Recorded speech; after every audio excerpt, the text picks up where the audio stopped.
Bharat England జట్ల మధ్య 5వ చివరి టెస్ట్ మ్యాచ్ రేపు అంటే మార్చి 7 గురువారం నుండి హిమాచల్ ప్రదేశ్లోని ధర్మశాలలో ప్రారంభం కానుంది. ఈ మ్యాచ్ కోసం అప్డేట్ చేసిన 16 మంది భారత జట్టును బీసీసీఐ వారం రోజుల క్రితమే అంటే ఫిబ్రవరి 29 గురువారం నాడే ప్రకటించింది. 4వ టెస్టులో విశ్రాంతి ఇచ్చిన ఫాస్ట్ బౌలర్ జస్ప్రీత్ బుమ్రా తిరిగి జట్టులోకి వచ్చాడు. ఈ ఒక్క మార్పు తప్ప భారత స్క్వాడ్లో పెద్దగా మార్పులు లేవు. కేఎల్ రాహుల్ గాయం నుండి కోలుకోకపోవడంతో అతన్ని తీసుకోలేదని బీసీసీఐ తెలిపింది. సో 5వ టెస్టులో ఆడబోయే తుది 11 మంది ప్లేయర్లను ఈ 16 మంది సభ్యులు గల స్క్వాడ్ నుంచే తీసుకుంటారు. ముందుగా మనం 16 మంది సభ్యులు గల స్క్వాడ్లో ఎవరెవరు ఉన్నారో చూద్దాం.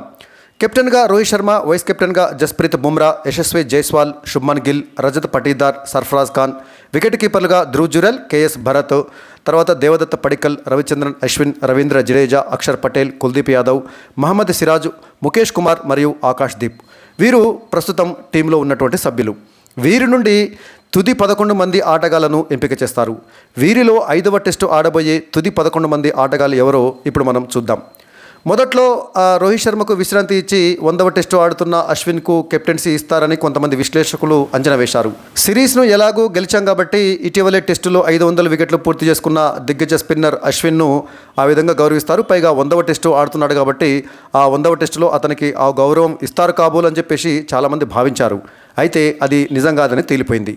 అదే నిజమైతే రోహిత్కు విశ్రాంతి ఇచ్చి కుటుంబంతో గడిపేందుకు అతన్ని జట్టు నుంచి రిలీజ్ చేసేవారే. కానీ అలా జరగలేదు. పైగా రోహిత్ ఆల్రెడీ ధర్మశాలకు వచ్చేశాడు. రోహిత్ టీంలో ఉన్నాడంటే ఖచ్చితంగా ఆడుతాడన్నమాట. రోహిత్కు విశ్రాంతి ఇవ్వకుండా టీంలోనే కొనసాగించడానికి ప్రధానంగా 2 కారణాలున్నాయి. అందులో ఒకటి, సిరీస్ గెలిచినంత మాత్రాన మనం 5వ టెస్టును అంత తేలికగా తీసుకోలేం. ఎందుకంటే వరల్డ్ టెస్ట్ ఛాంపియన్షిప్ 2023-25 సీజన్లో మనం ఫైనల్స్కు చేరాలంటే ఈ టెస్ట్ మ్యాచ్లో సైతం గెలవాల్సిందే. ఈ మ్యాచే కాదు, మనం ఆడబోయేటటువంటి ప్రతి టెస్ట్ మ్యాచ్ కీలకమే. WTC పాయింట్ల పట్టికలో ప్రస్తుతం మనము ఇటీవలే అగ్రస్థానానికి చేరుకున్నాం. తొలి 2 స్థానాలలో ఉన్న జట్లే WTC ఫైనల్స్కు చేరుతాయి కాబట్టి ఈ ఏడాది చివరిలో అదేవిధంగా వచ్చే ఏడాది మొదట్లో మనం ఆస్ట్రేలియా పర్యటనలో 5 టెస్ట్ మ్యాచ్లు ఆడనున్నాం. అక్కడ ఎన్ని గెలుస్తామో ఎన్ని ఓడతామో చెప్పలేం. కాబట్టి స్వదేశంలో జరిగే ప్రతి మ్యాచ్ను మనం గెలిస్తే వరుసగా 3వసారి WTC ఫైనల్స్కు చేరేటటువంటి అవకాశం మరింత మెరుగ్గా ఉంటుంది.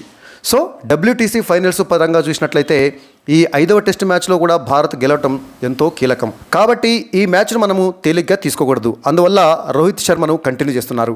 ఇక రోహిత్ శర్మకు విశ్రాంతి ఇవ్వకపోవడానికి మరొక కారణము, ఈ సిరీస్ మొత్తం తన అద్భుత కెప్టెన్సీతో జట్టును ముందుండి నడిపించినటువంటి కెప్టెన్ రోహిత్ చివరి టెస్ట్ ముగిసిన తర్వాత ప్రైజ్ ప్రజెంటేషన్లో కప్పును అందుకునే సమయంలో అతను లేకుండా స్టాండింగ్ కెప్టెన్ ఉండటము సమంజసం కాదు. కష్టపడ్డ రోహితే కప్పును అందుకోవాలి. కాబట్టి 5వ టెస్టులో రోహిత్ ఉండటమే కరెక్ట్. ఇక ఓపెనర్గా రోహిత్తో పాటు ఈ సిరీస్లో తన అద్భుత ఫామ్తో రికార్డుల మీద రికార్డులు సృష్టిస్తున్న యశస్వి జైస్వాల్ కూడా మరో ఓపెనర్గా ఉంటాడు.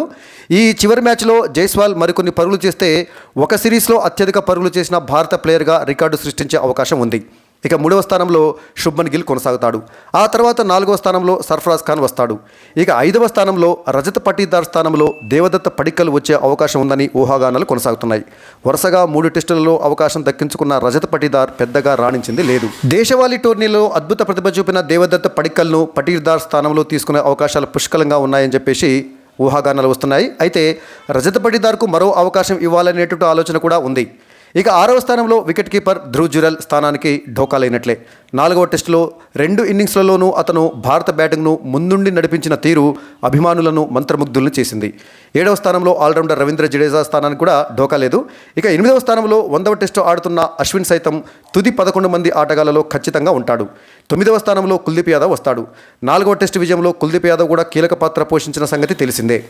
ఒకవేళ ధర్మశాలలో పిచ్చు పేసర్లకు అనుకూలించే అవకాశం ఉంటే తుది జట్టులో 3 పేసర్లు ప్లస్ 2 స్పిన్నర్లతో బరిలోకి దిగాలనుకుంటే మాత్రం ఒక స్పిన్నర్ను పక్కన పెట్టక తప్పదు. అలాంటప్పుడు అశ్విన్, జడేజా ఖచ్చితంగా జట్టులో ఉంటారు కాబట్టి కుల్దీప్ను పక్కన పెట్టే అవకాశాలే ఎక్కువగా ఉంటాయి. కానీ ప్రస్తుత పరిస్థితిని బట్టి చూస్తే భారత్ 3 స్పిన్నర్లు ప్లస్ 2 పేసర్లతో ఆడే అవకాశాలే ఎక్కువగా ఉన్నాయి. ఇక పేస్ బౌలర్లుగా బుమ్రా జట్టులో ఖచ్చితంగా ఉంటాడు. ఎటొచ్చి మరో పేస్ బౌలర్గా సిరాజ్ను కొనసాగించాలా వద్దా అనేదే సమస్య.